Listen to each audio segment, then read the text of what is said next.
ભાવનગર શહેરમાં આવતીકાલથી રાંધણછઠના પગલે અનેક ખાદ્ય ચીજો વેચાવાની છે, ત્યારે મહાનગરપાલિકાનું આરોગ્ય તંત્ર અચાનક હરકતમાં આવી ગયું છે।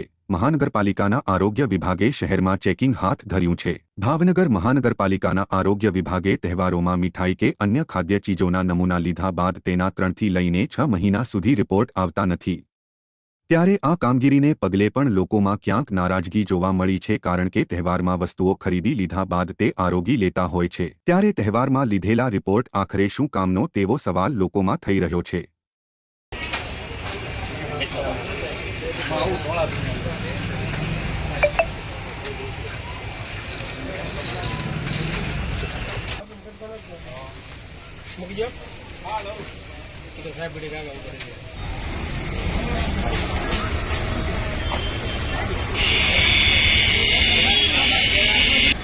अंदर भी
थोड़ा ऊपर रख दो ना साहब,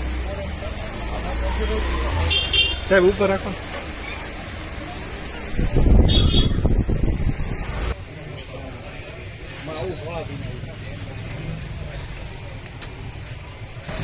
देवांग जोशी कुलसचिव ऑफिसर महानगरपालिका भावनगर। आज तहेवारों ने ध्यान में रखीने अमलમાં सूचना मुजब भावनगर शहर अलग अलग विस्तार में मिठाई और फरसाणनी दुकान में खाद्य चीजों नमूना लेવાનું જણાવતા અમે અત્યાર સુધીમાં કુલ 5 अलग अलग દુકાનમાં 7 ખાણીપીણીના નમૂના લીધા છે, જેમાં 4 મીઠાઈના અને 3 ફરસાણના નમૂના લેવાની કામગીરી હાથ ધરાય છે। આજનો દિવસ આખો દિવસ વધારે સોંપેલી હતી કામગીરી ચાલુ છે। તમામ નમૂનાઓને સરકારી પ્રયોગશાળામાં મોકલાવી રિપોર્ટ આવ્યા છે। આગળ ધોરણસર કાર્યવાહી